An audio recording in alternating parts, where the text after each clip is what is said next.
Vous êtes débutant, vous n'avez pas la main verte, vous aimeriez avoir des plantes à la maison, eh bien sachez qu'il est possible car il y a des plantes qui demandent peu d'entretien. Pour apporter un petit peu de gaieté et surtout de couleur dans votre appartement, on peut y mettre quelques plantes fleuries, comme les orchidées Phalaenopsis. La particularité de cette plante, c'est qu'elle fleurit sur une hampe florale et au fur et à mesure que les fleurs fanent, vous retirez les fleurs et elles continuent à fleurir sur la même tige. L'arrosage le week-end, c'est pas plus compliqué. Vous la trempez quelques minutes dans une bassine, vous la retirez, vous la laissez égoutter et ça sera bon pour l'arrosage pour la semaine. On va poursuivre avec d'autres plantes.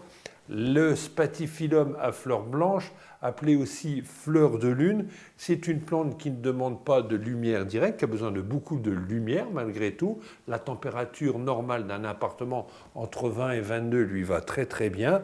On peut l'exposer au nord, mais surtout il ne faut jamais l'installer près d'un radiateur. Passons maintenant à l'anthurium avec ses jolies fleurs rouges, fleurs roses aussi.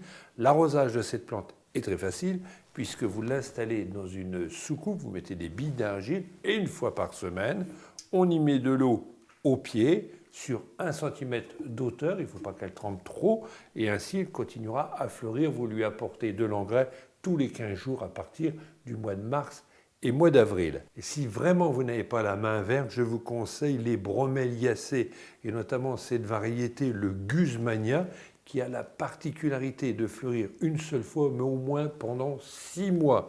L'arrosage, une fois par semaine, suffira largement, à condition de bien l'exposer à la lumière, mais jamais en plein soleil. Si vous n'avez pas trop la main verte, je ne vous conseille pas le Ficus benjamina. Et pourtant, le Ficus benjamina, on le voit un petit peu partout, mais il a trop tendance à perdre ses feuilles.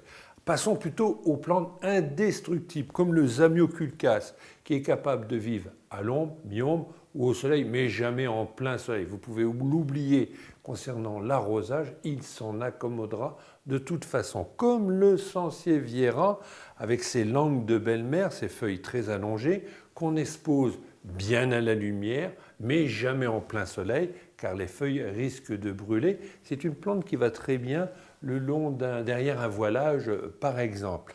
Une autre plante facile à cultiver à l'intérieur dans un appartement à 20-22 degrés, le Dracæna marginata. Vous l'arrosez une fois par semaine. On ne l'expose jamais près d'un radiateur car les feuilles risquent de se dessécher. Le seul entretien, il faut juste dégarnir les feuilles à la base. Au pied du Dracæna marginata, une misère, le Tradescantia. C'est sans doute la plante la plus facile à cultiver. Alors ici, elle était bouturée au pied, mais c'est une plante qu'on peut aussi cultiver en suspension. Une autre plante qu'on peut cultiver en suspension, c'est le Chlorophytum. On dit aussi que c'est une plante dépolluante, au feuillage panaché, vert et blanc. Elle va même drageonner, elle va même faire d'autres gourmands sur cette même plante et vous pourrez la multiplier à outrance. C'est un jeu d'enfant de cultiver le Chlorophytum dans son appartement. En conclusion, si vous voulez avoir quelques plantes vertes à la maison, une règle générale pour toutes ces plantes qui ont été présentées, de la lumière mais jamais de rayons directs du soleil, un arrosage une fois par semaine, de l'engrais une fois par mois à partir du mois de mars jusqu'au mois d'octobre.